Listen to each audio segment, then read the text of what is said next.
सीमा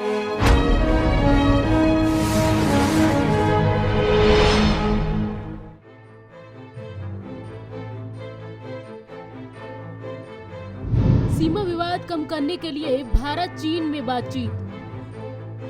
commander meeting में चीन को भारत की दो टूक। कहा हर जगह से हटना होगा पीछे।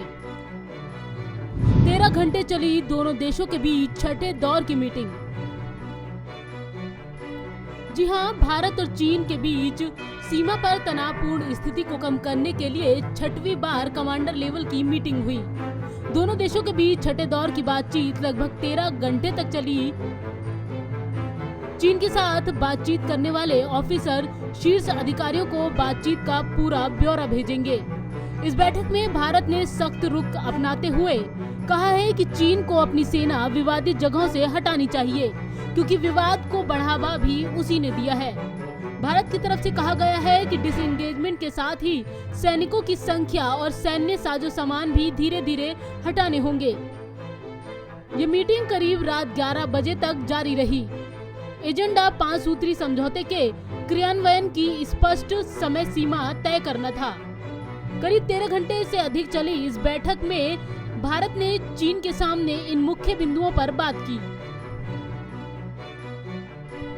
चीन लद्दाख सीमा पर सभी विवादित पॉइंट्स से पीछे हटे।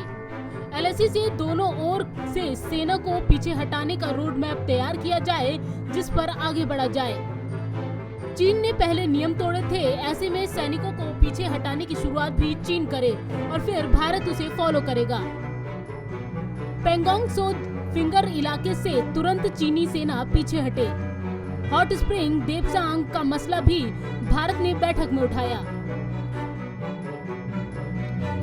मीटिंग में भारत की तरफ से आर्मी के साथ ही विदेश मंत्रालय और गृह मंत्रालय का प्रतिनिधित्व भी रहा। कोर कमांडर मीटिंग में पहली बार विदेश मंत्रालय के अधिकारी भी शामिल हुए।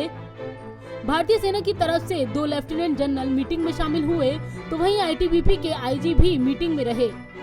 इससे पहले आखिरी कोर कमांडर मीटिंग 2 अगस्त को हुई थी। तब से अब तक कई चीजें बदली हैं। एलएसी पर गोलियां भी चल गईं। 3 बार दोनों देशों के सैनिकों की तरफ से हवाई फायरिंग हुई। साथ ही तनाव का एक नया फ्रंट भी बन गया, पेंगोंग झील का दक्षिणी किनारा। चीनी सैनिकों ने जब यहां पर एलएसी क्रॉस करने की कोशिश की, तो भारतीय सैनिकों ने कई अहम हाइट्स पर कब्जा कर लिया, जिससे यहां भारत की स्थिति मजबूत हुई है। पंजाब केसरी ग्रुप के लिए संगीता सिंह की रिपोर्ट, दिल्ली।